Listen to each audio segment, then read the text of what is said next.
Greetings, Coast Guard Academy family, brothers and sisters. We've experienced significant loss and grief over the last few months. The health crisis disrupted and upended our academic year.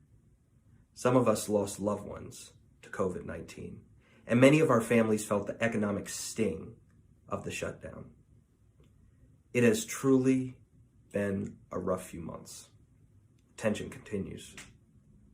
Unfortunately, as I am sure you're aware, our country is once again reeling from the abusive use of police authority against African American citizens. George Floyd was killed by asphyxia on video.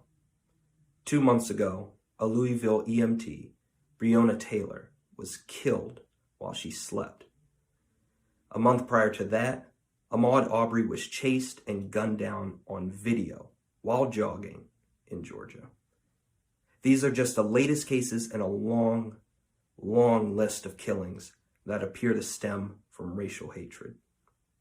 Trayvon Martin, Eric Garner, Tamir Rice, Philando Castile, Michael Brown, Freddie Gray, Rekia Boyd, Alton Sterling, Jonathan Farrell, Jordan Davis, Walter Scott, Sandra Bland.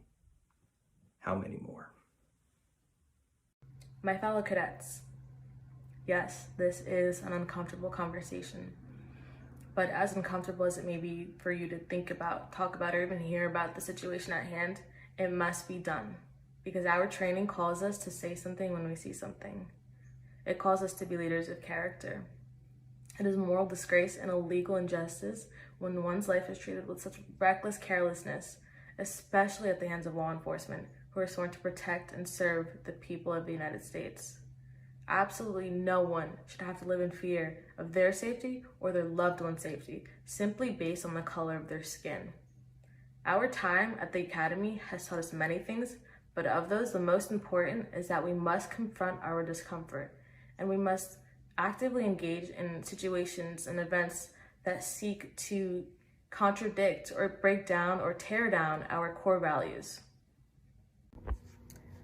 Both at the Academy and in the Coast Guard at large, our mission is to help anyone, regardless of race, gender, sexual orientation, or religious affiliation. Helping others effectively relies heavily on treating everyone with dignity and respect. However, we continue to witness and experience blatant disregard for human life by those whose duty is to protect and serve human life, not just property.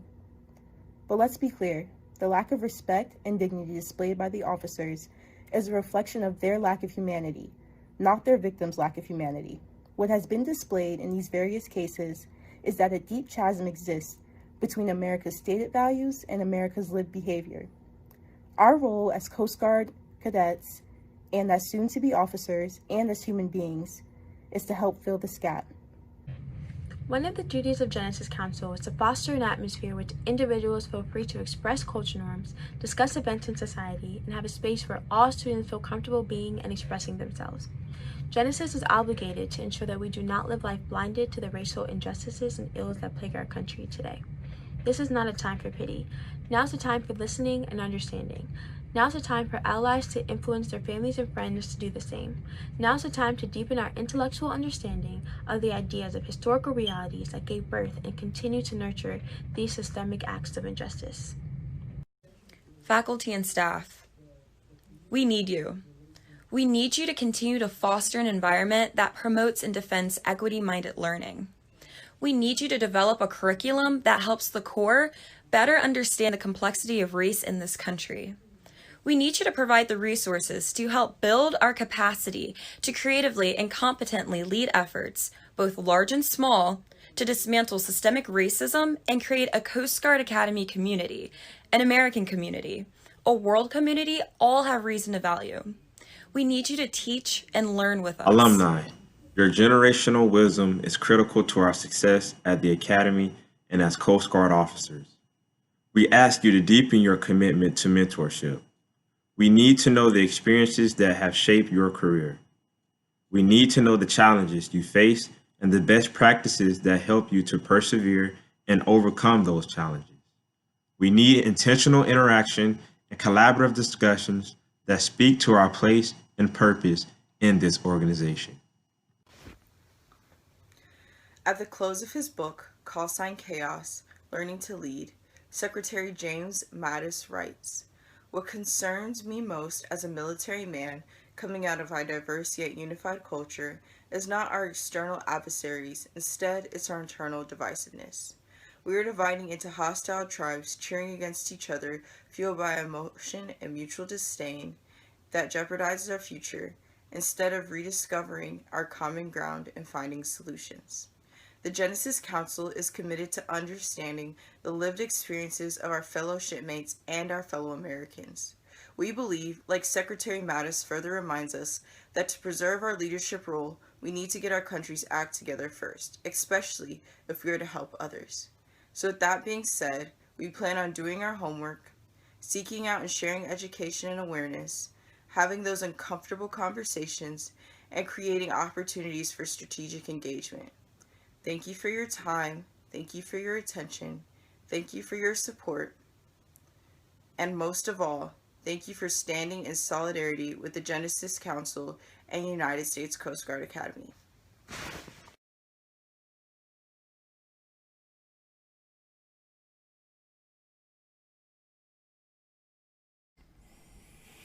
Wow, that was incredibly inspiring.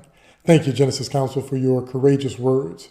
My name is Mark Harris, and I have the privilege of serving as the chair of the Eclipse Legacy Coalition's Governance Committee. We support mentoring, professional development, and leadership training for Coast Guard officers and officers in training who are members of color. Today, we're standing in unity with the cadets of the Genesis Council, one of the cultural organizations at the Coast Guard Academy whom you just heard from.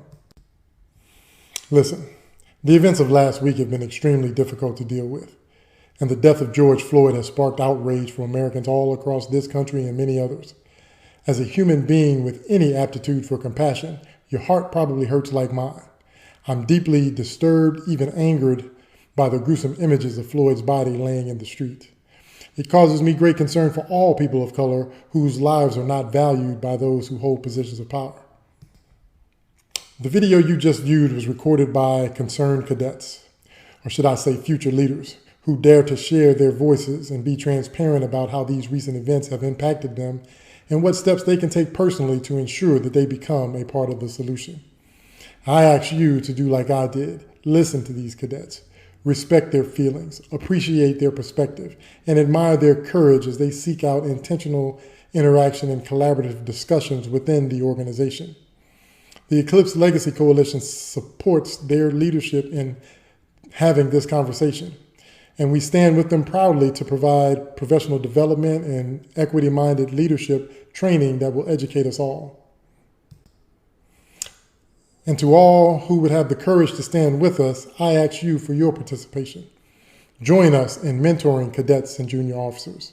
Join us as we create seminars and panel discussions with an equity focus. Join us in recruiting our future leaders and financially supporting all of these endeavors consistently. The time for doing nothing and hoping for change has passed.